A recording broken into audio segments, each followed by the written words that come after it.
As you know, I am continuing with my English teaching methods, different approaches of English teaching, and there are four skills of the English teaching. Among them, first of all, methods for English, methods for teaching of English. In this way, it is a oral system. The teacher teaches to the students in a oral way, and the students are passive way, and teacher do the hard labor for giving the education to the students. इस chapter के अंतर्गत हम ये बताने का प्रयास कर रहे हैं आपको, जैसा कि इसका जो प्रकरण है methodology for the English, methodology of the teaching of English में मैथोडोलॉजी मीन्स होता है माने तरीका, फॉर टीचिंग माने शिक्षण देना, ऑफ द माने किस तरीके से अंग्रेजी की शिक्षा बच्चों को प्रदान की जा रही है, जिसमें हम बताने का आपको प्रयास कर रहे हैं। इसके अंतर्गत शिक्षक को ही अधिक प्रयास करना पड़ता है और बच्चे क्लास में बैठे रहते हैं। इसके अन्य जो तरीके हैं, इसमें यह भी बात होती है कि किस तरीके से कैसा शिक्षण की जो कौशल हो, उसकी जो टीचर को, अध्यापक को जो शिक्षा देने की जो प्रक्रिया हो बच्चों को, वह किस तरीके की सुगम हो कि जिसके द्वारा बच्चे सही तरीके का ज्ञान प्राप्त उसमें कर सकते हैं। इसमें विभिन्न चीज़ों को शामिल किया गया है, जैसा कि देखा जाए कि given formal and rules and regulations, जो कि कुछ औपचारिक जो बातें होती हैं, जैसे फॉर्मल माने वो शिक्षा कि जो बच्चों को क्लास में प्रदान की जाती है, उसमें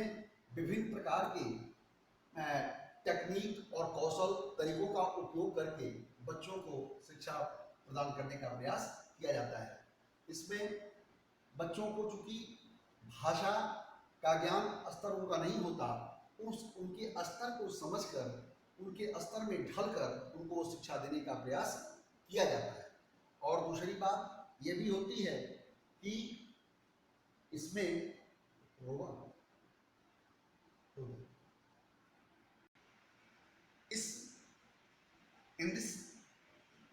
in this methodology for the teaching of the English में विभिन्न प्रकार की जो इससे संबंधित, जो ज्ञान देने से संबंधित जो भी चीज़ें होती हैं, वह शिक्षक के पास उपलब्ध होता है और शिक्षक उन सभी वस्तुओं का, उन सभी ज्ञान कौशलों का उपयोग अपने पास करके उसको शिक्षा को वो देने का प्रयास करता है। विभिन्न प्रकार की कौशल का इसमें भी उपयोग होता है, ठीक है। और दूसरी बात इसमें यह भी है कि इसमें इस शिक्षा प्रणाली के अंतर्गत बहुत ज़्यादा शिक्षकों को अपने ट्रेंड होने की आवश्यकता इसमें नहीं होती, जो कि माने कम जानकार शिक्षक भी इस पाठ्यक्रम को पढ़ाने में वह व्यक्ति सफल हो सकता है। इसलिए इसमें कहा भी गया है कि इसको जो है विभिन्न तरीकों से जानने का भी प्रयास किया जाता है। इसमें इस मैथोडोलॉजी टीचिंग के अंतर्गत जो भी क्लास के अंतर्गत बच्चों को जो शिक्षा प्रदान की जाती है, इसमें ये बात होती है कि इसमें ऑडियो विजुअल एड्स की भी व्यवस्था लगभग होती है, लेकिन इसमें बच्चों की जो छात्र संख्या क्लास में अधिक होने के नाते और संसाधनों के अभाव पूर्ण तरीके से न होने के नाते यह शिक्षा विस्तृत रूप से, इसलिए जो अशिक्षित, जो कि प्रशिक्षित शिक्षक नहीं होते, उनको यह शिक्षा देने में भी बहुत ज़्यादा दिक्कतों का सामना नहीं करना पड़ता, क्योंकि हमारी जो शिक्षा की जो प्रणाली है, जो कि छोटे स्तर पर बच्चों को जो शिक्षा प्रदान करने की बात की जा रही है, हमें उनके स्तर को देखकर भी शिक्षा देने का प्रयास करना चाहिए कि किस स्तर तक, किस लेवल तक वो शिक्षा को, इसको ग्रहण हुए